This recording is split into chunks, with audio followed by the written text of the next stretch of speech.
Shalom. Mari kita bersama membuka Alkitab kita di dalam Injil Matius pasal yang ke-6.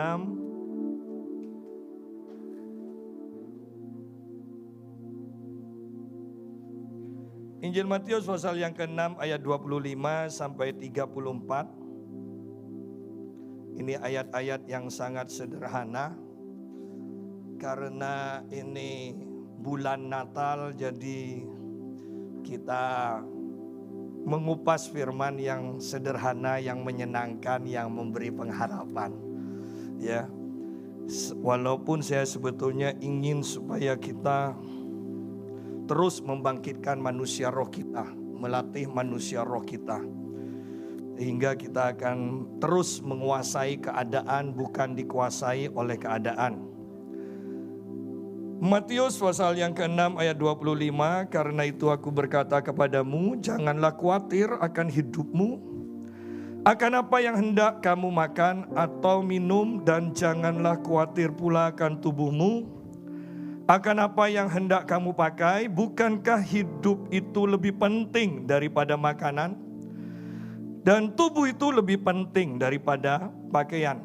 Pandanglah burung-burung di langit, yang tidak menabur dan tidak menuai dan tidak mengumpulkan bekal dalam lumbung, namun diberi makan oleh Bapamu yang di surga. Bukankah kamu jauh melebihi burung-burung itu? Siapakah di antara kamu yang karena kekhawatirannya dapat menambahkan sehasta saja pada jalan hidupnya? Dan mengapa kamu khawatir akan pakaian? Perhatikanlah bunga bakung di ladang, yang tumbuh tanpa bekerja dan tanpa memintal. Namun aku berkata kepadamu, Salomo dalam segala kemegahannya pun tidak berpakaian seindah salah satu dari bunga itu. Kita berhenti sampai sini dulu. Nah, ini ayat-ayat yang sangat dikenal dan kita sering mendengar dan membaca akan firman ini. Dan juga kita sudah tahu semua, ada 365 kali kata jangan takut atau jangan khawatir, yang berarti setiap hari Tuhan seakan-akan mengatakan pada kita, jangan takut, jangan khawatir. Ya, tadi WL mengatakan tentang vaksin yang menakutkan. Bagi saya enggak. Kita terlalu mikir jauh ke depan. Ya, padahal kata Tuhan kesusahan sehari cukuplah sehari. Ya, enggak usah jauh ke depan. Ya. Dan banyak pengajaran yang aneh-aneh yang mengatakan jangan mau divaksin. Loh, itu ya, spek untuk vaksin sama spek untuk nanamkan chip itu beda. Karena sudah ada orang yang pakai chip dan dia beritahu ini loh spetnya seperti ini. Jadi jarumnya itu bukan hanya untuk mengeluarkan air, tapi ada chipnya. Jadi chip itu didorong, disuntikan ke tubuh kita. Itu kelihatan. Ya. Dan saya percaya bahwa ketika chip itu yang dipakai nanti oleh antikris, itu akan ada tawaran dan akan ada ancaman kok kalau kita pakai atau tidak. Kalau tidak pakai ini kamu tidak akan bisa berjual beli.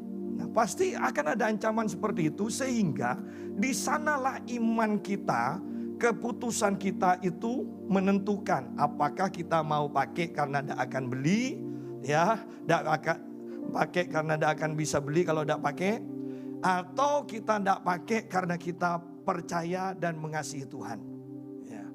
Di sana. Tapi itu kan masih jauh. Sehari ini aja lah, ya. Sehari aja dipikirkan. Jadinya rambut kita tidak ubanan. Ya. Sekarang itu anak-anak itu stres semua. Masa SMA aja sudah ubanan. Saya yang sudah mau 50 tahun aja masih tidak ada uban. Sampai istri saya katakan, ayolah tumbuh uban. Bikin orang ndak pede aja, istrinya sudah ubanan, suaminya ndak. Ya. Nah, ya kita lihat di sini. Karena itu aku berkata kepadamu, janganlah khawatir akan hidupmu. akan apa yang hendak kamu makan atau minum, dan jangan khawatir pula akan tubuhmu, akan apa yang hendak kamu pakai. Artinya apa? Bahwa ini loh, makan, minum, pakai. Itu kan kebutuhan dasar kan? Yang Tuhan katakan, ingat, jangan khawatir akan kebutuhan dasarmu, itu pasti akan tercukupi. Ya. Kalau kita punya anak, kita sudah tahu atau kita sebagai anak itu tidak akan mengingatkan, awas loh ma, besok masak. Atau nanti masak ya ma, kalau tidak masak nanti aku makan apa? Nanti aku mati. Tidak mungkin, anak itu sudah yakin bahwa kalau hanya masalah makanan, minuman itu pasti tersedia. Tidak usah diminta, pasti tersedia. Masalah pakaian, tidak mungkin orang tuanya itu tidak akan memperhatikan. Bahkan seandainya anak itu suka pakaian yang robek-robek, orang tuanya akan buang itu nanti. Diganti yang tidak robek. Kan ada kan ya, apalagi ibu-ibu yang pakai daster ya. Semakin banyak robeknya itu semakin enak katanya loh. Bisa tembus sana sini itu loh anginnya. Ya. Perhatikan bahwa masalah kebutuhan hidup itu tidak perlu khawatir. Bahkan tidak perlu minta. Nah kalau sudah masalah sepeda motor, mobil, baru minta. Iya kan? Itu harus minta. Tetapi kalau kita sebagai orang Kristen apalagi sudah bertahun-tahun, yang kita minta, yang pergumulkan, Tuhan berkati aku, Tuhan 50.000 supaya aku bisa makan. Berarti kita belum punya hubungan bapak anak. Yang namanya bapak itu pasti menyediakan. Istri saya itu kalau nyuruh saya beli makanan, dia akan usahakan untuk ikut. Kenapa? Karena kalau saya yang beli, saya dengan istri saya, anak saya 3, saya pasti beli 6 atau 7. Ya, kalau istri saya kalau beli pasti 5. Kamu ada apa kok beli 7? Takut kurang. Ya kan? Takut kurang. Alah sudahlah kan cukup, yang penting cukup. Tidak bisa, tidak enak. Ya. Tidur itu makan kurang pas. Tidak bisa. Tidurnya setengah jalan. Ya. Makanya bersyukur di sini dikatakan bahwa kita itu punya bapak yang baik, bukan ibu yang baik. Loh iya. Coba kalau belanja kan ibu-ibu, 500 rupiah aja di pasar ditawar. Repotnya kan kalau di mall kan, lantai 1, lantai 2, lantai 3 tawar semua, kembali ke di bawah. Ya. Kalau bapak-bapak kan enggak kan. Pokoknya tak harganya segitu ya sudah bayar. Ya. Apalagi kalau ceweknya cantik, sudah kembaliannya enggak usah, Pak. Loh, itu harga diri itu, harga diri seorang laki-laki.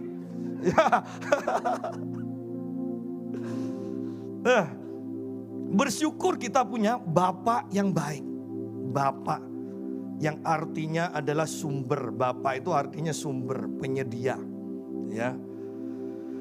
Masalah dasar makan, minum, pakai tidak perlu khawatir. Ya. Bahkan tidak perlu minta. Yang kita minta nanti kebutuhan-kebutuhan yang bisa dikatakan mewah itu minta. Dan Tuhan akan berikan. Ya, Tuhan akan berikan. Pak Yusak kok jadi pendeta kemakmuran? Enggak. Tidak, hanya saya percaya Tuhan tidak akan membiarkan kita kekurangan. Ya. Bahwa Tuhan akan menjadikan kita anaknya itu yang kalau ngumpul-ngumpul itu tidak malu gitu loh. Ya. Yang kalau ngumpul-ngumpul itu masih layak untuk dikumpulin itu loh. Bukan disingkirin. Nah, Jangan khawatir akan hidupmu, akan apa yang hendak kamu makan atau minum, dan janganlah khawatir pula akan tubuhmu. Sidang jemaat, kalau waktunya nanti sudah selesai ya, waktunya saya masih belum selesai, Anda batu aja yang keras ya. Jangan lupa, saya tidak akan lihat jam. Kalau lihat jam saya bingung. Bukankah hidup itu lebih penting daripada makanan, dan tubuh itu lebih penting daripada pakaian? Saya mau artikan sederhana begini. Kita harus bisa menentukan mana yang prioritas, mana yang tidak. Ya. Sehingga pilihan kita itu akan tepat. Seringkali kita kan, misalnya, kalau di Pamekasan itu kan kota kecil. Nah, bagi orang Pamekasan prioritas apa? Prioritasnya itu punya rumah. Jangan sampai tidak punya rumah, masih ngontrak, sudah beli nyicil mobil. Prioritasnya salah. Ya. Prioritasnya salah. Mungkin kalau di kota besar, mobil lebih penting daripada rumah. Walaupun nanti kalau Anda mati, Anda masih punya anak, jangan-jangan anak Anda tidak punya rumah. Mobil juga akan percuma nantinya. Tetapi saya menekankan, ayo pikirkan prioritas yang utama itu apa yang harus didahulukan. Seringkali orang mengalami kehancuran ekonomi karena tidak bisa menentukan yang prioritas itu yang mana. Ya. Di zaman seperti sekarang, itu saya merasa aneh.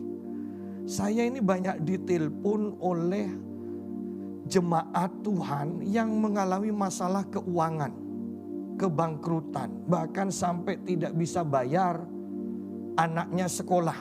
Ya. Ketika ditanya oleh saya, anaknya sekolah di mana? Sekolah internasional, Pak. Loh, kalau memang tidak bisa bayar sekolah internasional, kenapa kok tidak diturunkan? Loh, iya kan? Ini kan bukan urusan mati hidup kan? Enggak, Pak, istri saya ingin memberikan yang terbaik. Loh, kalau memberikan yang terbaik tapi berhenti di tengah jalan untuk apa? Banyak orang tidak bisa menentukan prioritas. Ya. Dan mungkin waktu memasukkannya enak, kesaksian puji Tuhan. Anak saya diterima di sekolah internasional. Tapi kalau setengah jalan tidak bisa bayarkan nantinya, tidak kesaksian ya, tidak perlu ya disembunyikan. Ya. Ayo mulai pikirkan ini. Yang penting itu kita itu bisa hidup layak, itu aja. Jadi tentukan prioritas. Nah, ayat 26, jangan khawatir. Kalau kamu khawatir, dikatakan, pandanglah burung-burung di langit.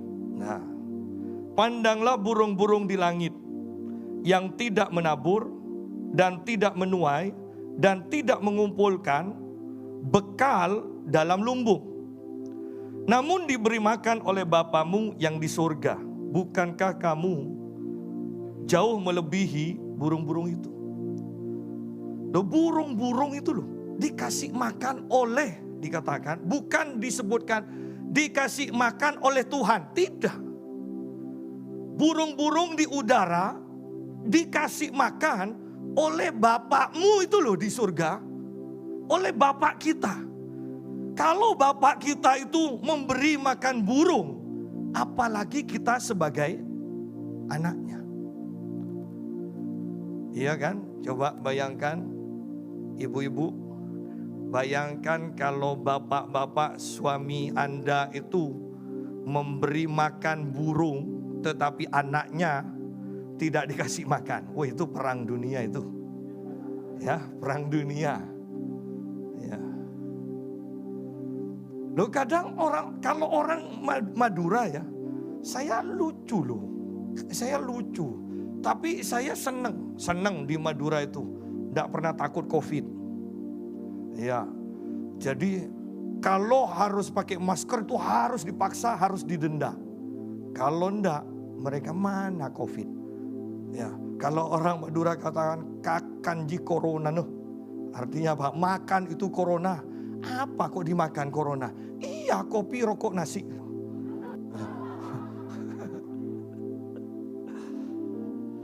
Nah, kadang orang itu aneh loh. Saya pernah lihat seseorang dan saya katakan saya kenal. Kenapa kau tidak beli sepeda motor? Enggak punya uang. Tapi suka burung. Dia naik sepeda engkol, tidak mau naik sepeda motor karena tidak punya uang. Tapi kalau beli burung 7 juta, 10 juta punya uang. Loh, Anda tidak aneh? Berarti kan yang prioritas itu yang mana? Kalau kita yang punya sudah bisa menentukan prioritas, yang prioritas itu pasti kita bisa cukupi. Lain-lain itu kan sambilan lah. Di sini ayo kita lihat bahwa burung-burung di udara dikasih makan oleh Bapamu yang di surga, oleh Bapa kita. Tentunya kita ini sebagai anak pasti terjamin dikasih makan. Makan, minum, pakai pasti ada. Ya. Dan perhatikan juga kita itu anak. Posisi kita bukan hanya melebihi burung, tetapi jangan dihilangkan kata di depannya. Bukankah kamu jauh itu penting loh kata itu. Jauh melebihi burung-burung tersebut. Lalu bagaimana mungkin kita itu masih khawatir dengan apa yang akan kita makan, minum, pakai? Saya punya jemaat beberapa tahun yang lalu suaminya di PHK. Dan mereka rajin ke gereja, saya pikir masih tercukupilah segala kebutuhannya. Dan satu saat saya berkata pada istri saya, "Yuk nanti ke toko beli beras sesak." Dan istri saya katakan, "Ada apa kok beli? Satu sak kan kita masih ada, masih banyak." "Enggak apa-apa, beli aja. Kita mau ngasih satu jemaat." Saya katakan, "Saya mau kasih si A." Dan ketika kami bawa itu beras, itu diterima dengan nangis. Dia berterima kasih dan dia nangis. Masih belum cerita. Kemudian waktu ibadah dia datang dan dia bersaksi. Dia bersaksi begini. "Saya itu ketika suami saya di PHK, dia bilang, saya kekurangan uang. Dan beras di dapur itu sudah tidak ada. Tapi dia berdoa. Setelah dia berdoa, dia angkat tutup beras itu, dia masukkan tangannya. Dia tidak berani lihat dalamnya karena dia tahu itu sudah habis. Ketika diambil, maka beras itu ada di jentongnya.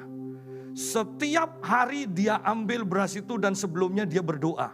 Kira-kira 3 bulan lebih berjalan seperti itu.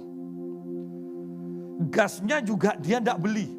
Dia tahu gas itu seharusnya habis.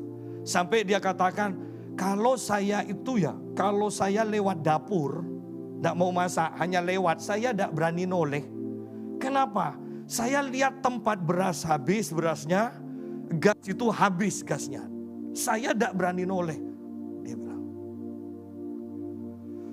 Kesalahan kemudian dia lakukan, dia suruh suaminya masak. Suaminya buka itu ternyata tidak ada berasnya. Dan akhirnya hanya doa. Mungkin waktu dia doa, saya langsung dapat beli beras ya untuk ibu ini. Ya. Nah, lihat di sini bahwa mujizat itu masih ada. Kalau kita mengalami hal-hal seperti ini, berkumpul dengan orang-orang yang seperti ini, Bahkan zaman antikris pun kita tidak boleh beli-beli. Kita tidak perlu takut. Tuhan yang dahulu mengadakan mujizat, Tuhan masih akan mengadakan mujizat dan selalu sanggup mengadakan mujizat. Bahkan saya mau katakan ini, Tuhan hobi membuatkan mujizat. Ya kalau sudah hobi itu tidak bisa dianu loh. Ya kalau sudah hobi. Jadi ketika ibu ini bersaksi, dia berdoa dan puji Tuhan, dia bilang, Pak Yusa ini kok ngirim. Anda tahu ya selanjutnya, ketika jemaat mendengar kesaksian seperti itu, ibadah itu bisa langsung jadi penyembahan. Tidak ada WL yang memimpin, mari kita menyembah Tuhan, tidak ada. Ibu ini bersaksi dan semuanya nangis dan langsung masuk ke penyembahan. Tuhan masih melakukan mujizat. Ingat posisi kita, burung saja diperhatikan, apalagi kita. Bukan hanya melebihi burung itu, tetapi kita jauh melebihi burung itu. Sehingga adalah hal yang aneh, kalau kita masih khawatir, kita masih takut. Karena sudah pasti, kalau kita memang anak, pasti Bapak sediakan. Kemudian dikatakan, burung-burung itu, burung-burung di langit itu tidak menabur, tidak menuai, dan tidak mengumpulkan bekal dalam lumbung, artinya tidak ada tabungan. Ya kan? Tidak ada tabungan. Namun diberi makan oleh Bapamu. Ayo perhatikan keadaan kita. Kita itu sebagai anak Allah, sebagai manusia, kita bekerja. Ya kan? Kita bekerja. Karena Alkitab katakan kalau tidak bekerja jangan makan. Kita bekerja. Ada janji Tuhan yang mengatakan apa saja yang engkau kerjakan pasti berhasil. Nah, sebagai manusia, sebagai anak Allah yang bekerja, mendapat jaminan pasti berhasil. Loh kok masih takut? Kok masih khawatir? Kita bekerja. Burung itu tidak bekerja. Kok masih takut? Kemudian burung itu tidak punya tabungan. Kita punya tabungan. Zaman sekarang jarang ada orang yang tidak punya tabungan. Walaupun isinya mungkin hanya 300.000. Tapi kan 300.000 untuk beli bakso kan bisa untuk jadi berapa hari. Iya kan? Enggak usah mikir yang triliunan. 300.000 untuk beli bakso itu banyak loh. Terus berarti 3 hari aman, tetap bisa hidup kan. Lalu kenapa takut? Iya Pak, nanti hari keempatnya bagaimana? Tenang, Tuhan itu tidak kekurangan ide untuk memberkati kita kok. Ya. Kita ada tabungan. Burung itu tidak ada tabungan. Kemudian burung itu tidak menabur dan tidak menuai. Kita orang Kristen sudah diajar tentang tabur tuai. Tapi belum saya praktekkan Pak, salah sendiri berarti. Ya. Kita sudah punya pekerjaan, kita sudah nabung. Kita tabur, sudah nabur berarti akan menuai. Kadang saya pelayanan itu sering kali dan perhatikan, Anda bisa memperhatikan dan Anda peka untuk melihat bahwa saya tidak mata duitan dan saya menceritakan begini. Kadang ada orang itu ya mengundang saya pelayan, bukan kadang, sering kali. Itu untuk ongkos kendaraannya aja tidak cukup. Ya. Hanya kata terima kasih itu kan, wah, bisa mencukupi segalanya kan. Terima kasih Pak, kami senang ya. Itu melebihi. Nah tapi istri saya katakan, sudahlah Sang, Nggak usah pelayanan keluar, di rumah aja. Ada apa kamu capek, terus kamu harus keluar uang lebih. Saya hanya katakan begini, sudahlah, saya akan lakukan ini. Anggap saja ini saya nabur. Satu saat yang pasti kalau saya tidak tuai, maka anak-anak kita akan nuai. Bahwa anak-anak kita tidak akan kekurangan, saya katakan. Ya. Inilah hukum tabur tuai. Ada sebuah gereja yang kalau saya datang, saya akan bagi-bagi berkat kepada beberapa jemaatnya yang akrab, yang memang hidupnya kurang. Kemudian gembalanya saya juga kasih. Ya. Nah, satu saat beberapa anak itu tetap saya kasih ketika saya datang. Satu anak sudah kerja jadi guru. Dan saya keuangan pada waktu itu pas-pasan. Tuhan katakan kasih juga. Enggak usahlah Tuhan.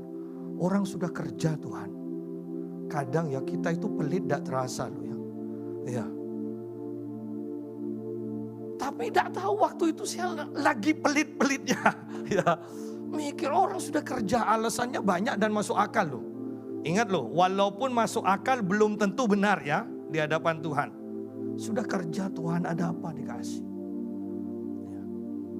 Terus semalaman saya di hotel kasih enggak.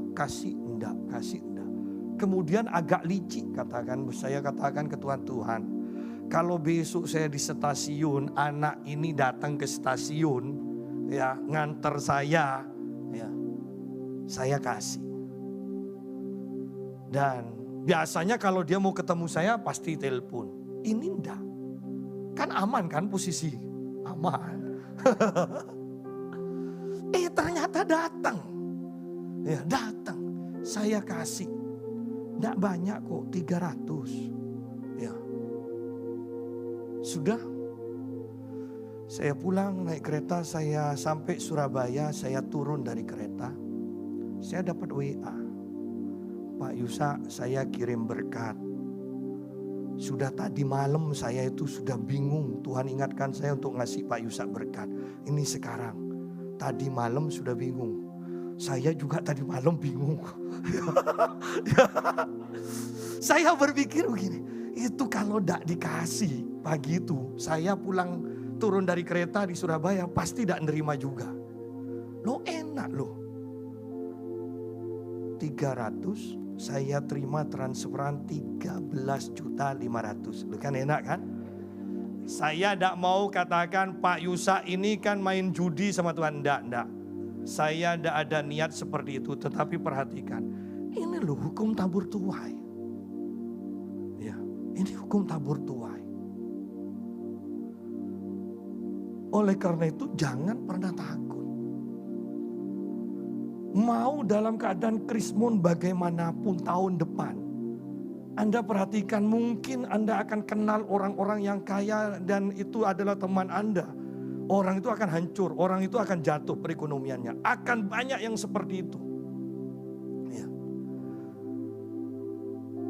Tetapi kita tidak perlu takut. Tuhan hobi membuat mujizat. Saya mungkin pernah saksikan kedatangan saya yang terakhir. Ketika masa pandemi seperti ini. Rekening saya tinggal sedikit dan seseorang dari Surabaya yang biasa ikut saya katakan begini. Allah, kalau Pak Yusa tidak perlu takut, pasti Tuhan ingat. Nah, kan enak kan Tuhan ingat. Saya hanya senyum. Saya tidak pernah katakan saya tidak punya uang ke orang. Saya akan senyum. Ya, kalau orang bilang, oh Pak Yusa ini kan kaya diberkati Tuhan. Kalau saya katakan amin, itu berarti saya memang punya uang di rekening. Tapi kalau saya hanya senyum, berarti itu menipis. Mau amin kok tidak enak gitu loh. Mau ngeluh kok malu ke Tuhan. Main netral aja lah, senyum. Ya, senyum. Kalau orang senyum kan dipikir makmur kan. Senyum aja ya. Nah, Kemudian ketemu dengan orang dari Lumajang lagi, dia katakan, Pak Yusak, kalau ada hamba Tuhan yang kekurangan, saya maulah kasih tahu, saya mau nyumbang walaupun sedikit. Tapi kalau Pak Yusak, sudah Tuhan pasti cukupi. Loh, padahal yang perlu waktu itu Pak Yusak, yang lain belum, karena belum ketemu. Iya kan? Nah, ketika saya pelayanan ke sini, kedatangan saya yang terakhir itu, malam-malam itu saya ditelepon, ada seorang ibu dari Surabaya yang mau sharing. Dan kemudian dia katakan begini, Pak Yusak, saya mau kesaksian. Pak Yusak tahu kan, saya memberkati Pak Yusak tiap bulan. Di ibu ini tiap bulan memberkati saya. Dia katakan begini, kenapa saya memberkati Pak Yusak tiap bulan? Bahkan kadang sebulan 2 kali. Dia katakan begini, ketika saya seorang diri, tiba-tiba Tuhan bicara. Dan Tuhan katakan, aku akan memberkati engkau supaya engkau memberkati mamamu. Dan dia berhenti, dia katakan begini, saya tidak usah Tuhan ngomong pun, saya tiap bulan sudah kasih mama saya. Dia bilang. Tapi ada lanjutannya Pak. Dia bilang, aku memberkati engkau supaya engkau memberkati mamamu dan hambaku Yusak Kosasi. Loh. Makanya saya tiap bulan saya kirim Bapak. Dia bilang. Saya mau katakan, ingat loh, kita ini diingat Tuhan. Dalam keadaan apapun ingat ini, Tuhan ingat kita. Sudah saya katakan pada ibu itu, ibu saya senang dengar kesaksiannya, bukan karena berkatnya. Tetapi karena kesaksian ibu menguatkan saya, mengingatkan saya bahwa Tuhan ingat saya. Itu pelajarannya, ya. Bukan soal jumlahnya, tapi pelajarannya yang bisa kita petik. Selesai itu, kira-kira sebulan lebih yang lalu, jemaat saya datang. Sebelum itu, istri saya ini katakan begini, saya kalau ada orang mau memberkati itu terasa. Dan saya katakan pada istri saya, Vin, sebentar lagi pasti ada yang akan memberkati kita. Istri saya bilang, saya itu ya, kalau sudah berkat itu biasa. Saya ingin terima cek, tidak pernah terima cek, dia bilang. Tidak pernah terima cek. Ya.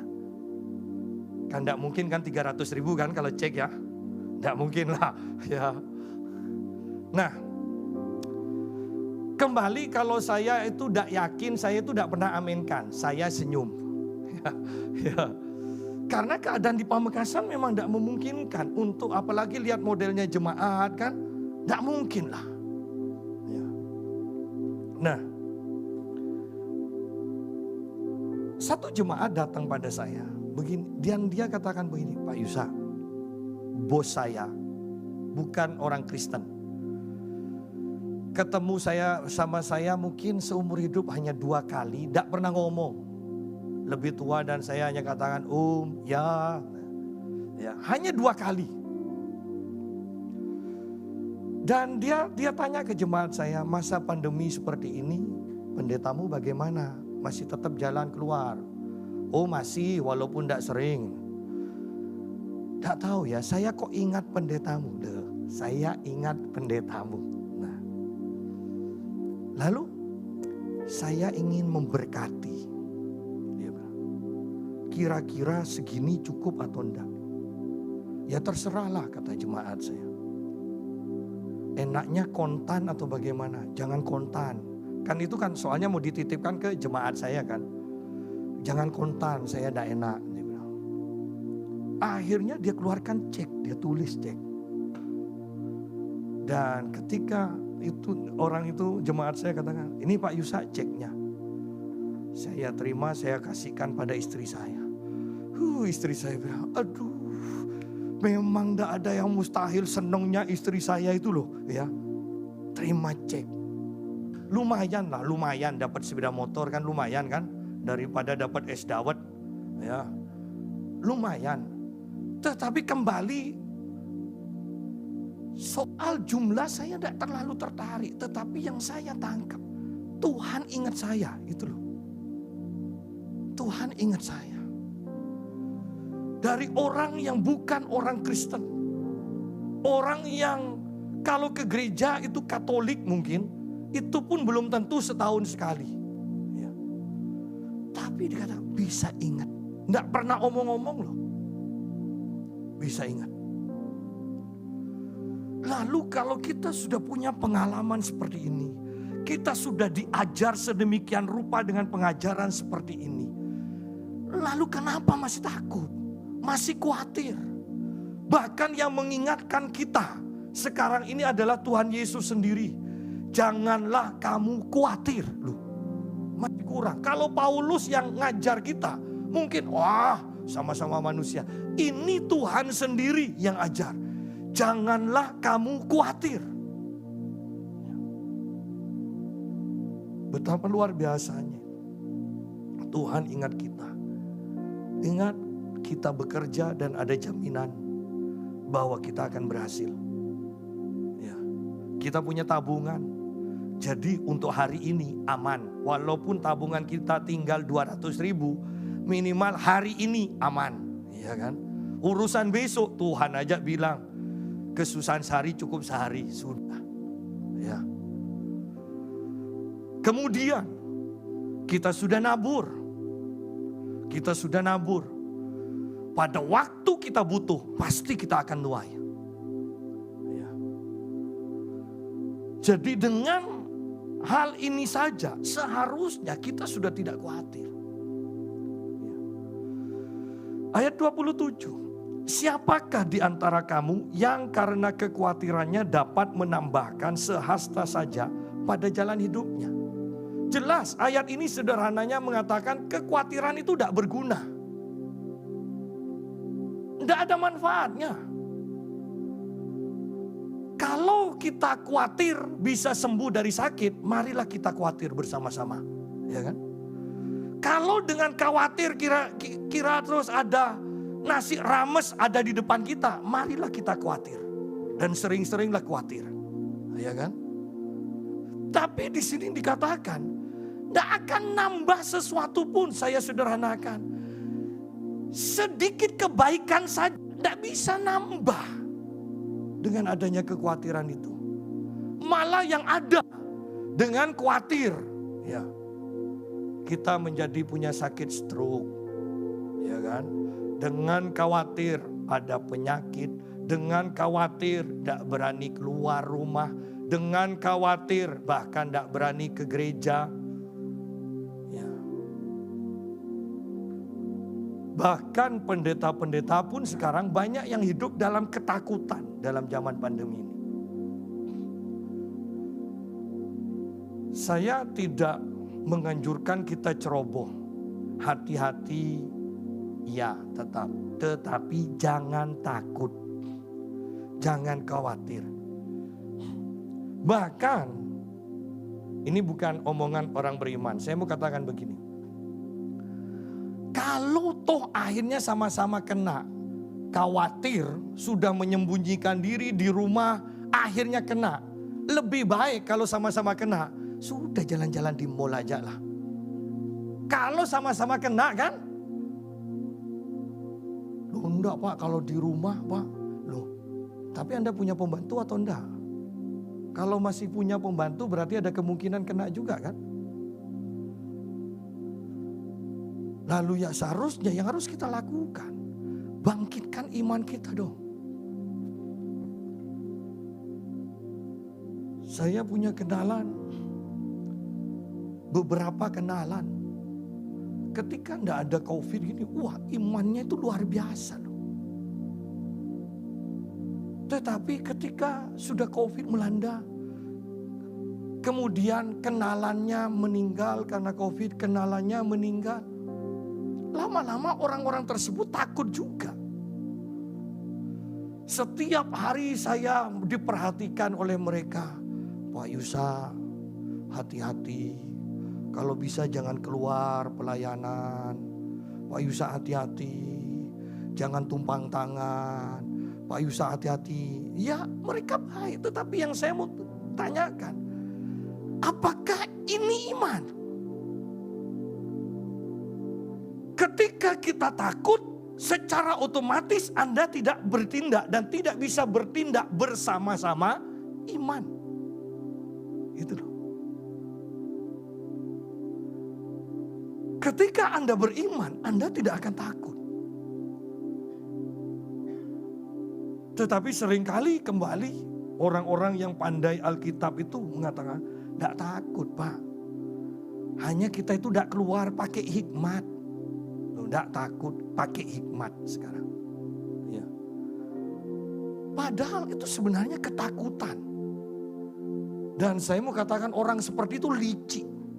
Memperkosa ayat tidak sesuai ya, pada tempatnya. Siapakah di antara kamu yang karena kekhawatirannya dapat menambahkan sehasta saja pada jalan hidupnya? Kekhawatiran itu membuat keadaan semakin buruk. Bisa bayangkan kita punya anak yang kita sayang, kita jaga-jaga. Karena seiring pertumbuhan harus belajar naik sepeda dan jatuh kemudian luka keluar darah. Mamanya karena sayangnya takut, bingung, aduh ada apa. Mau ambil ya karena ketakutan mungkin mau ambil obat merah yang diambil alkohol. Ya kan? Kenapa? Karena kekhawatiran, ketakutan. Dulu ketika papi masih ada, di belakang rumah kami itu, di belakang pastori, rumahnya kebakaran. Malam-malam kami, karena pas di belakang kami, akhirnya kami bawa barang-barang yang bisa dibawa. Nah saya ingat, papi itu bawa ya kain spray, itu tidak tahu di dalamnya apa, besar sekali. Ditanya, Pi itu apa Pi? Ini surat-surat penting ini, dibawa keluar. Ketika ternyata apinya sudah padam, tidak kena ke pastori, tidak kena ke gereja, bawa masuk lagi kan. Barang itu dibuka, yang papi bawa itu yang spray itu dibuka. Tahu Anda yang dibawa? Kursi. Loh iya loh, kursi. Ini loh, kekhawatiran itu tidak mengerjakan sesuatu yang baik. Kekhawatiran itu bikin tambah repot, tambah ancur-ancuran lah. Ya. Ada apa kita ketawa semua? Ya. Tetapi itulah contoh yang paling nyata kekhawatiran itu seperti itu. Kursi dibungkus loh, pakai kain spray. Ya. Kalau kata kita tidak ada kerjaan apa? Ya memang orang kalau tidak ada kerjaan tuh khawatir. Ya. Jadi jangan khawatir. Khawatir tidak akan mengerjakan sesuatu yang baik. Dan mengapa kamu khawatir akan pakaian? Perhatikanlah bunga bakung di ladang yang tumbuh tanpa bekerja dan tanpa memintal. Namun aku berkata kepadamu, Salomo dalam segala kemegahannya pun tidak berpakaian seindah salah satu dari bunga itu. Bahkan dikatakan, jadi jika demikian Allah mendandani rumput di ladang yang hari ini ada dan besok dibuang ke dalam api. Loh, kalau kita kan kita pikir ini pekerjaan ini sia-sia. Tuhan ternyata iseng, tidak ada kerjaan. Loh iya kan? Bunga hari ini hidup besok mati. Kok sempat-sempatnya didandani? Ayo, kalau kita bagaimana? Kalau sudah tahu besok mati, katanya orang Madura latorot lah, mati sokaan. Ya, biarkan aja, mau mati ya sukanya, tidak usah diurus. Toh sekarang diurus besok mati. Ya. Tapi bukan hanya dikasih pakaian, kata didandani itu kan berarti bagus sekali kan? Loh ini loh Allah kita. Apalagi kita yang umurnya itu ditetapkan 70 tahun sampai 80 tahun. Betapa Tuhan inginnya untuk mendandani kita. Kalau yang sehari aja didandani. Tuhan kita ini tidak ada kerjaan. Ya. Apalagi kita. Ya. Apalagi kita. 70 tahun sampai 80 tahun. Ya. Dan itu kesukaan Tuhan. Itu kesukaan Tuhan.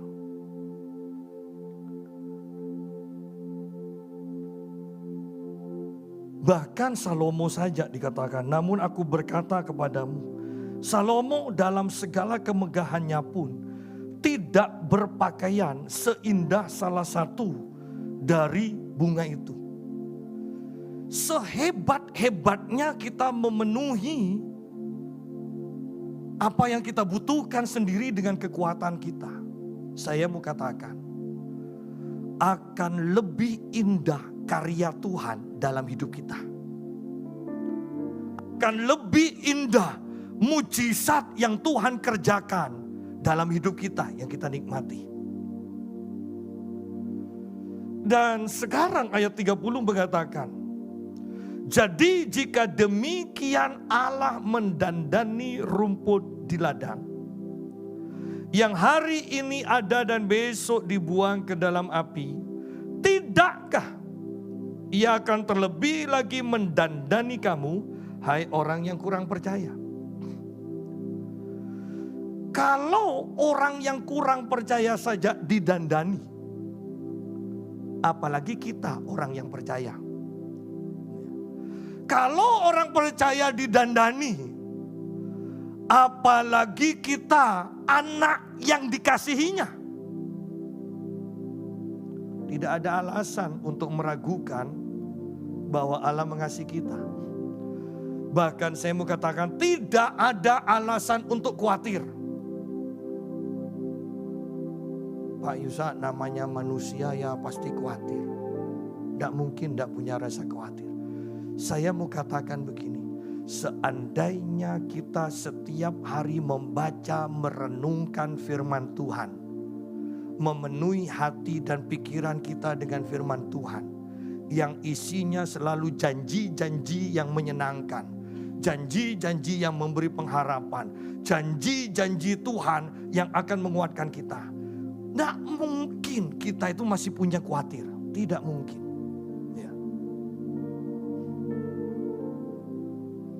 Tuhan akan mendandani. Ketika saya menyampaikan ini di sebuah retreat di Solo juga, ada yang nyeletuk begini, anak-anak itu. Dia tunjukkan HP-nya dulu kan, smartphone itu kan masih langka ya, masih agak mahal. Beberapa anak mengangkat HP-nya dan katakan, "Papi, kalau Tuhan mendandani saya, HP Not ini bisa jadi smartphone," dia bilang. Amin, saya katakan. Dan tidak lama kemudian, papi minta nomornya, nomor WA-nya, papi ini minta nomor WA-nya. Loh, berarti mereka sudah ganti kan? Kata mendandani, saya mau katakan, Allah akan mendandani kita. Yang naik sepeda motor kalau didandani Tuhan, naik mobil. Yang ngontrak rumah kalau didandani Tuhan, beli rumah. Kan itu didandani. Tidak mungkin kan kalau didandani Tuhan, dari naik mobil jadi naik sepeda ontel. Oh, tidak tepat saya. Dari mobil ke sepeda motor. Kenapa? Karena sekarang banyak orang sukanya sepeda ontel lagi. Saya katakan pada teman saya begini di tempat fitness. Orang itu ya, saya tidak ngatai Anda loh ya. Saya ngomong sama teman ya. Jadi tidak boleh tersinggung.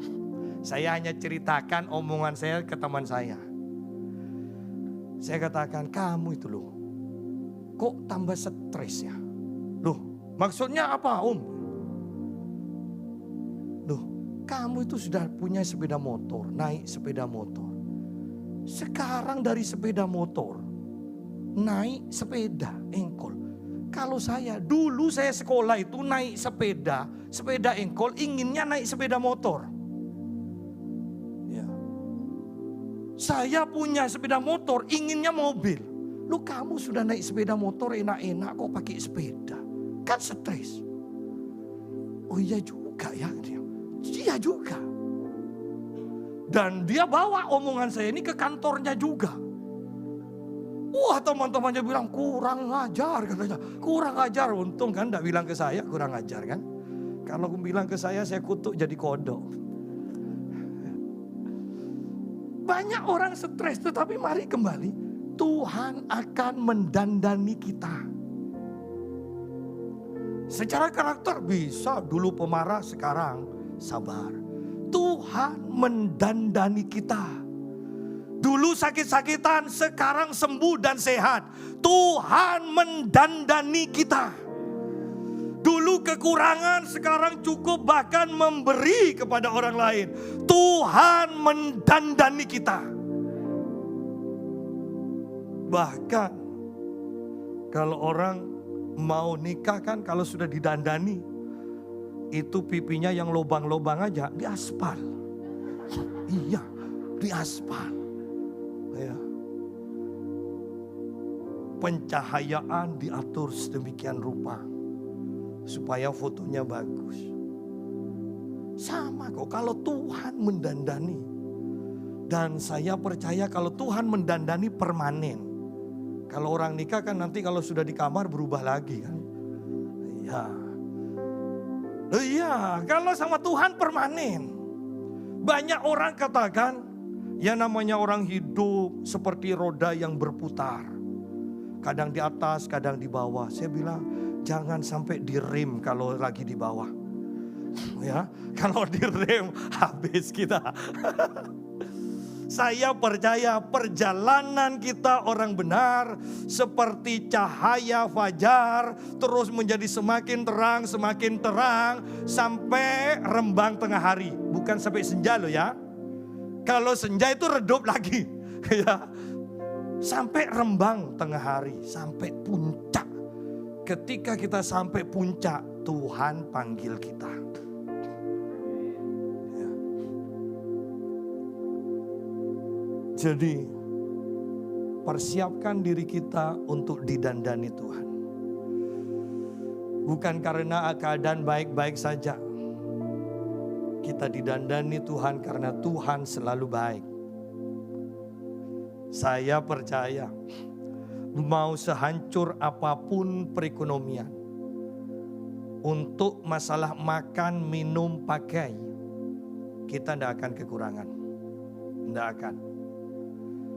Ya. Tetapi yang saya mau katakan, ayo latih iman kita. Supaya mulai sekarang kita ini sudah terbiasa hidup dengan penyediaan yang supranatural. Elia ketika masa kekeringan, dia dibawa ke sungai Kerit. Secara alami air sungai itu mencukupi Elia. Secara alami air sungai. Ya. Secara supranatural burung gagak membawa roti dan daging. Loh, burung gagak, burung yang paling pelit aja. Jangan katakan orang pelit, kalau sudah di tangan Tuhan, dia akan menjadi orang yang baik bagi kebaikan kita. Ya. Elia di masa kekeringan, dia hidup dengan penyediaan alami air sungai, tetapi dia juga hidup berdasarkan penyediaan supra alami, supranatural, yaitu roti dan daging yang dibawa burung gagak. Demikian pula kita. Bekerja secara alami, iya, Anda harus bekerja. Tetapi ingat, jangan terlalu mengandalkan apa yang alami itu. Anda harus mempersiapkan hati untuk selalu siap menerima penyediaan supranatural dari Allah. Ketika Anda berjalan dengan dua hal ini, Anda aman. Mau kapanpun, mau dimanapun, dalam keadaan apapun, Anda aman. Ya.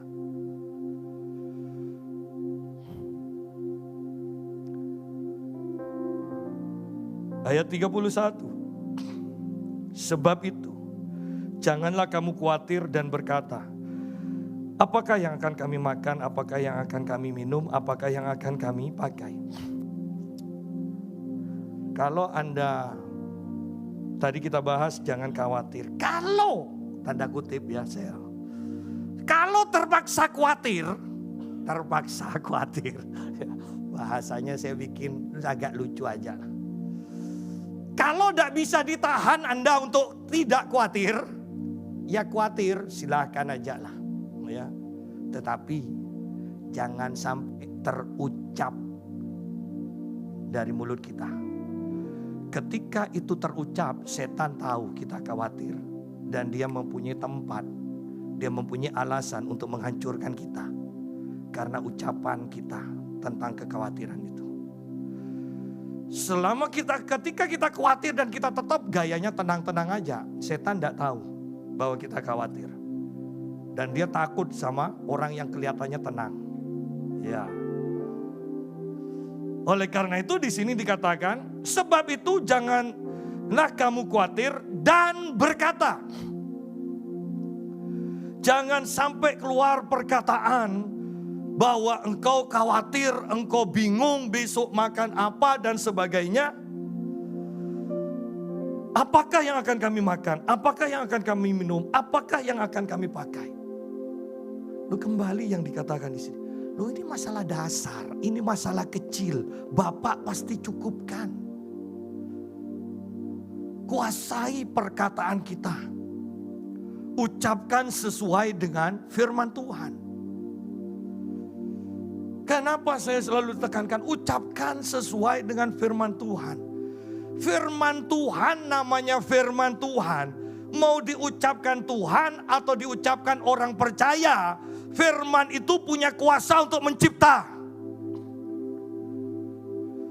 Dan ketika firman itu sudah mencipta, kitab Ibrani juga mengatakan, semua yang sudah tercipta itu ditopang kembali oleh firman. Artinya itu akan bertahan. Bukan hanya sekejap. Betapa pentingnya kita mempelajari firman dan mengucapkan firman. Sampai pikiran kita tidak ada tempat lagi untuk diisi kekhawatiran. Karena sudah penuh dengan firman. Sudah penuh dengan firman.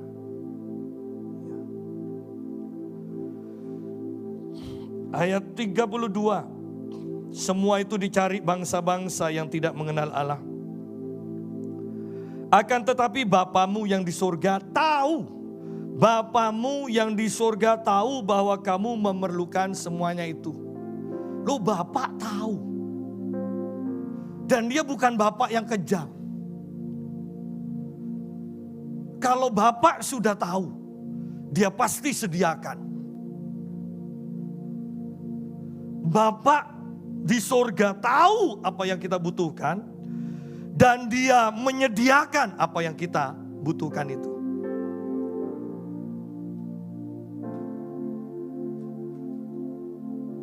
Ayat 33. Tetapi carilah dahulu kerajaan Allah dan kebenarannya. Maka semuanya itu akan ditambahkan kepadamu. Jadi yang kita harus pikirkan, yang kita harus lakukan, sebenarnya bukan bagaimana cara memenuhi kebutuhan hidup kita.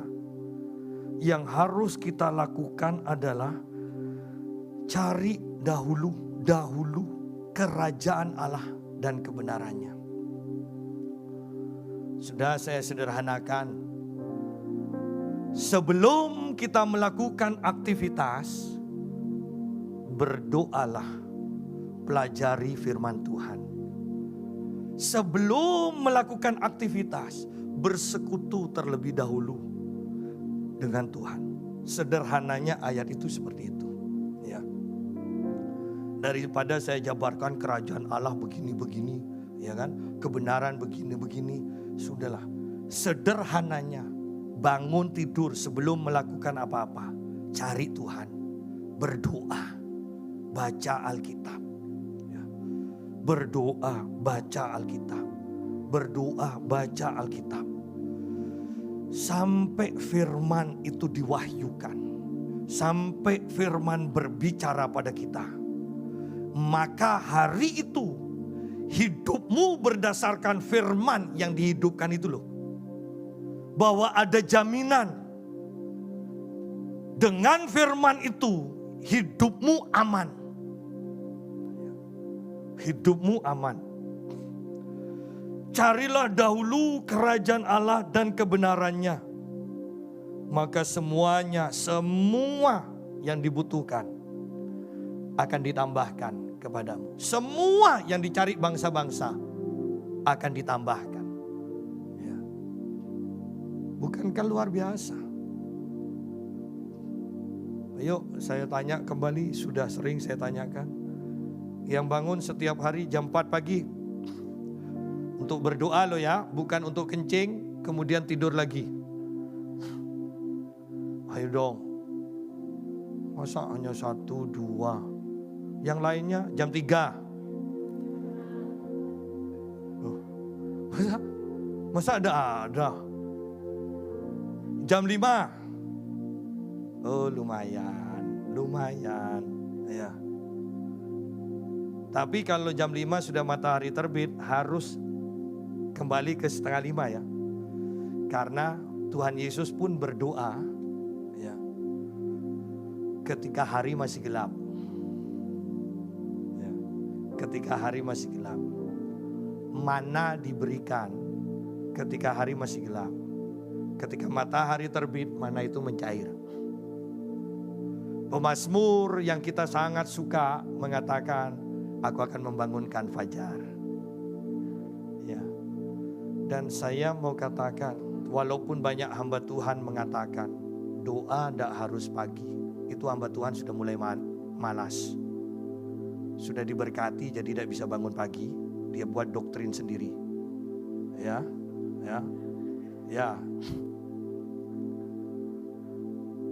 Kalau sesuai firman Tuhan, pagi itu harus. Carilah dahulu. Ini sangat sederhana kan? Carilah dahulu kerajaan Allah dan kebenarannya. Nanti kalau siang ada waktu lagi, tambahi lagi. Doa, baca Alkitab. Sore ada waktu lagi, tambahi lagi. Malam ada waktu lagi, tambahi lagi. Tetapi yang utama yang tidak boleh lewat, yang akan menentukan kehidupanmu sepanjang hari itu, pagi hari. Pagi hari. Saya, walaupun saya ini seandainya nanti pulangnya malam atau pagi sampai Pamekasan, saya jam 4 pagi pasti bangun, tetap. Tapi nanti enaknya jadi pendeta kan gitu. Jam 1, jam 2 siang pasti tidur, itu nyenyak sudah. HP sudah saya matikan sudah, tidak boleh ada getar pun tidak boleh. Ya getar pun tidak boleh, harus mati. Ya, tetapi pagi itu harus. Sak, kamu tidak pernah capek, tidak pernah malas. Kata istri saya, kok selalu semangat doa? Sering saya bilang, sering malas. Tapi kok selalu doa?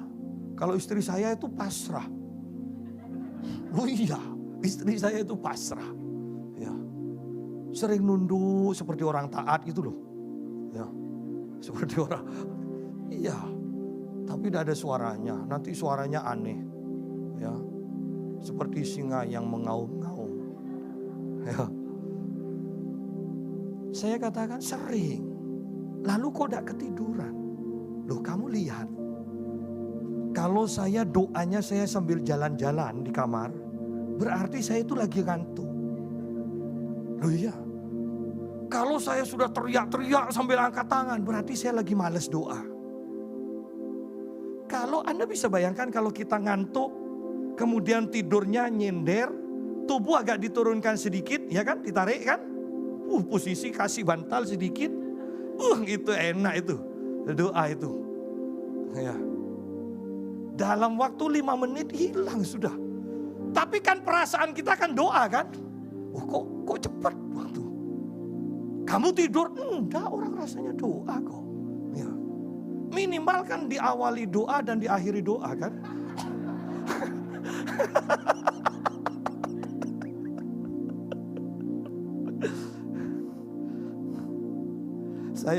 Saya sekarang di sini seperti keluarga. Istri saya sudah tahu.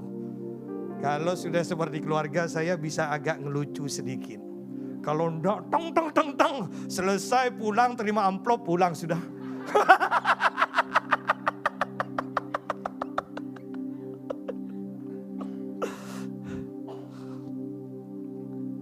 Saya bilang, loh, kalau saya lagi malas, saya akan teriak-teriak. Kalau enggak, saya akan lemes, diem, tidur saya pasti. Ya. Tuhan akan lihat kesungguhan kita dalam mencari Tuhan. Ya. Saya akan lakukan 2 jam dan saya akan terus lakukan sekalipun Tuhan tidak bicara secara audible, saya tetap akan lakukan. Oleh karena itu kadang saya tidak percaya orang yang sedikit-sedikit mendengar suara Tuhan. Mendengar suara Tuhan. Banyak orang sekarang sedikit diangkat ke surga, naik ke surga, turun lagi. Kok bodoh, sudah naik kok turun lagi. Ya. Apalagi yang cerita masuk ke neraka keluar lagi. Kok bisa ingat? Coba dah ingat pintu keluarnya. Ya. Iya kan? Loh, orang yang tidak jelas itu loh sedikit-sedikit sudah diangkat ke Tuhan. Kan ada YouTube ini yang tidak baik juga. Sedikit-sedikit ketemu Tuhan. Loh saya ini loh yang jengking-jengking tiap hari. Seminggu minimal 1 kali pasti puasa. Jarang Tuhan ngomong. Tuhan jarang ngomong. Tapi kalau Tuhan tidak bicara secara langsung pada saya percaya firman Tuhan ini loh. Bahwa dengan saya mempercayai firman ini, mendeklarasikan firman ini saja, terobosan pasti terjadi. Ya. Dulu kakak saya sudah almarhum, kadang agak iri. Dia tidak pernah doa, tapi kalau di gereja sedikit aja hadirat Tuhan turun, langsung bernubuat. Bahasa roh dia tafsir sendiri, bahasa roh dia tafsir sendiri. Enak ya saya pikir. Untungnya saya udah ambil kesimpulan, lebih baik gak usah doa aja. Ya. Tetapi bedanya, ketika kakak saya menghadapi masalah sedikit aja, emosinya langsung naik, sudah stabil. Tetapi orang yang biasa di dalam hadirat Tuhan, menghadapi apapun juga, itu tenang. Itu bedanya. Anda tidak akan gopoh, Anda tidak akan gampang emosi. Ketika mami meninggal, saya antarkan dia ke rumah sakit, tapi di tengah perjalanan dia dipanggil Tuhan karena memang dia sudah katakan dari awal-awal, pokoknya mami tidak mau meninggal di rumah sakit. Pokoknya mami tidak mau nyusahi anak cucu. Pokoknya kalau Tuhan mau panggil, panggil aja. Dan dia hanya bilang capek, tetapi setelah 3 hari dia bilang capek, kami antar ke rumah sakit, ternyata dia dipanggil Tuhan. Saya pulang. Dan saya ditanya istri saya, "Sak, bagaimana mami?" Saya katakan, enggak apa-apa. Enggak apa-apa ya apa? Dipanggil Tuhan. Dipanggil Tuhan kok enggak apa-apa? Loh, mau apa? Saya bilang. Loh iya kan, mau apa? Tetapi setelah agak lama itu saya baru merasa, iya juga ya, aneh juga. Tapi kan enak kan daripada saya pingsan di jalan. Ya, yang mau ngangkat mami siapa, yang mau ngangkat saya siapa. Ya kan? Apalagi zaman COVID gini, jangan pingsan di jalan loh ya. Nggak ada yang ngangkat. Ya, itu. Ya. Tetapi ini loh yang aneh memang. Aneh. Ketika papi mau meninggal saya tahu. Dan saya bilang ke papi, "Pi, Tuhan katakan papi mau diangkat Tuhan." Oh, papi sudah tahu. Papi sudah mimpi. Mami datang, dia bilang. Kemudian di belakang, di depan papi ada api yang menyala. Kemudian papi mami berbalik dan pergi, api itu semakin besar. Papi tahu papi mau pergi. Dan saya berlutut di depan papi, "Pi, tumpang tangan karunia yang di papi biar kerja di Yusa." Nah kan, orang yang pintar kan gitu kan ya. Iya. No, doa orang detik-detik terakhir itu manjur loh impartasinya. Makanya Anda harus peka, siapa ya hamba Tuhan yang mau dipanggil Tuhan. Loh iya kan? Coba lihat di Alkitab, berkat itu diberikan, yang manjur yang pasti terjadi ketika orang itu sudah di titik terakhir. Ya. Jadilah orang yang peka. Jangan memperhatikan, wah ini karunia khusus ini. Ya. Carilah dahulu kerajaan Allah dan kebenarannya. Utamakan Tuhan. Pagi-pagi berdoa. Pagi-pagi baca Alkitab. Ya. Pak, tapi tidak merasakan hadirat Tuhan. Sudahlah, jadilah orang yang setia. Mau rasakan, mau enggak. Tuhan lihat ketekunan dan kesetiaan kita. Pada akhirnya bukankah kita akan terlatih seperti itu? Ada beberapa orang yang bertanya pada saya begini, Pak, saya ini stres. Masa setiap doa saya sekarang tidak merasakan hadirat Tuhan? Kalau dulu duduk nyanyi hadirat Tuhan turun, sekarang kok kering? Saya katakan, sudah selidiki hati, tidak ada dosa? Sudah Pak, beres. Oh ya sudah, aman. Aman bagaimana Pak? Iya berarti ini waktunya ibu bapak bergerak dengan iman. Bahwa mau merasakan atau tidak hadirat Tuhan, bahwa Tuhan memperhatikan kita. Kalau selalu harus merinding, saya takutnya Anda nanti cari neurobion. Iya. Nanti kalau saya ngajar tentang bahasa roh, ya, saya akan kasih contoh. Ada orang kalau di gereja itu ya selalu ada kan yang seperti itu? Iya kan? Saya langsung tahu orang ini tidak punya saat teduh. Kenapa? Karena bahasa roh pasti berkembang, bukan lili terus. Ya. Iya kan? Kan kata-kata itu bahasa roh, bukan kata-kata roh. Loh. Kalau kata li. Kalau bahasa itu ada kata jadi kalimat. Iya kan? Ada titik komanya itu ada, itu bahasa roh. Ya. Apalagi yang model gini. Tidak mungkin lah 1 jam kalau dia doa di rumahnya begini, terbang dia pasti. Kan tambah lama yang doa seperti itu kan tambah cepat kan? Biasanya loh tambah cepat. Terbang pasti. Ya. Saya kalau sudah lihat orang gitu saya ketawa sendiri. Soalnya pikiran saya bicara.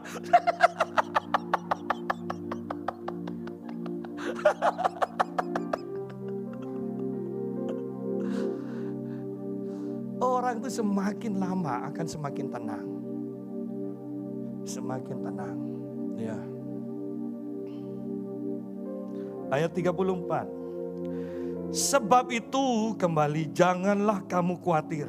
Saya perhatikan ya ayat ini. Perikop ini ya. Di sini ini tanda kutip. Tuhan Yesus paling cerewet. Iya, paling cerewet. Masa diulang terus? Jangan khawatir, jangan khawatir, jangan khawatir. Paling banyak ini kalimat ini diulang di sini. Ya. Kembali sebab itu janganlah kamu khawatir akan hari besok. Karena hari besok mempunyai kesusahannya sendiri. Kesusahan sehari cukuplah untuk sehari. Maksudnya apa? Kesusahan sehari cukup untuk sehari. Ayo kita lihat ayat terakhir di sini. Di dalam kitab Ratapan 3.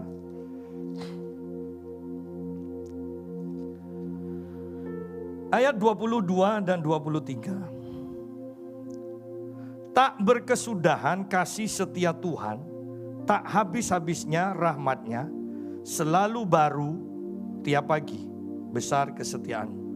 Rahmat Tuhan itu selalu baru tiap pagi. Ya. Hubungkan dengan kesusahan sehari, cukup sehari. Tak usah mikirkan yang hari esok, kesusahan hari esok. Kenapa?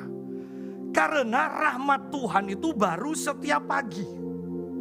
Jadi ketika kita mencari kerajaan Allah, setiap pagi Tuhan memberikan rahmat-Nya untuk menghadapi kesusahan hari ini. Besok rahmat-Nya belum turun. Tidak usah dipikirkan. Ya, besok pagi-pagi Anda berdoa lagi, rahmat Tuhan turun untuk menghadapi masalah hari esok itu. Kita kan dikasih rahmat untuk menghadapi hari ini, itu cukup. Tidak usah ditambahi kesusahan hari esok. Rahmat itu tidak cukup karena rahmat itu diberikan untuk hari ini. Besok rahmatnya ada lagi untuk menghadapi kesusahan hari esok. Ya. Seringkali kita kan enggak kan. Kita didobel-dobel. Ya. Punya anak. Baru punya anak. Sudah mikir. Kira-kira bisa nyekolahkan apa enggak ya. Masuk sekolah. Baru sekolah kelas 1 sudah mikir.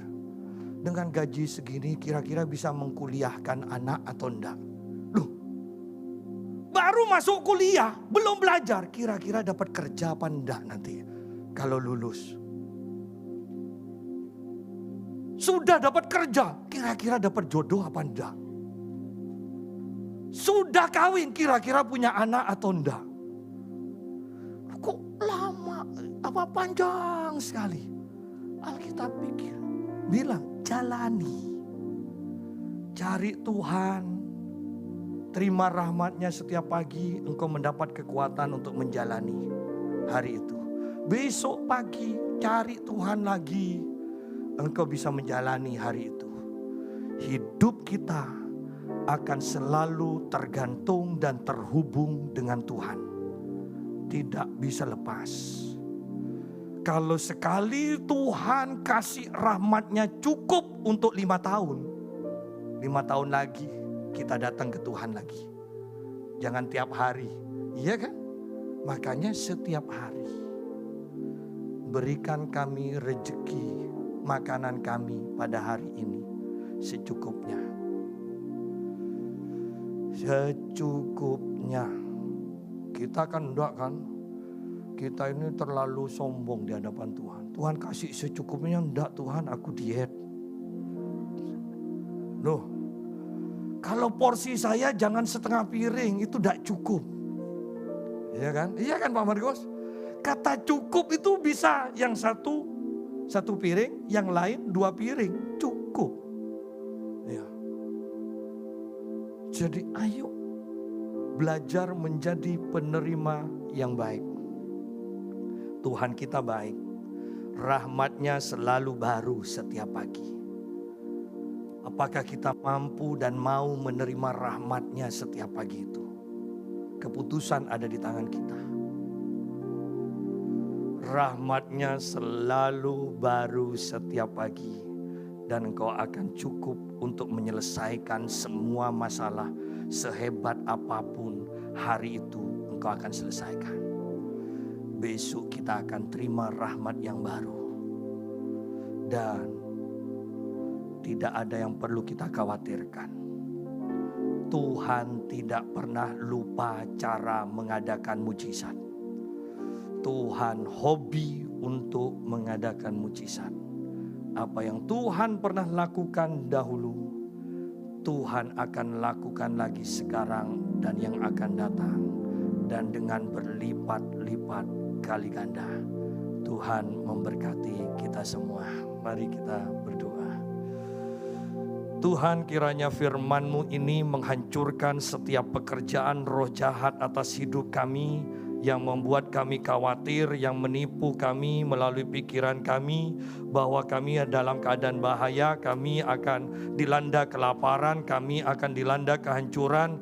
Semua tipuan-tipuan si jahat ini dipatahkan oleh kebenaran firman-Mu Tuhan. Firman-Mu mengatakan jangan khawatir, dan kami taat, kami tidak khawatir. Kami tidak memberi tempat kepada kekhawatiran, kami memberi tempat kepada firman-Mu. Firman-Mu mempunyai kuasa untuk mencipta, firman-Mu menopang apa yang Engkau ciptakan dalam hidup kami Tuhan. Oleh karena itu kami bersyukur, kami bersukacita, kami menerima semua yang Tuhan sediakan. Kami tidak akan kekurangan, kami hidup dalam kelimpahan, kami selalu menerima mujizat, sehingga manusia roh kami selalu berkobar-kobar di dalam Tuhan. Di dalam nama Tuhan Yesus kami bersyukur, haleluya.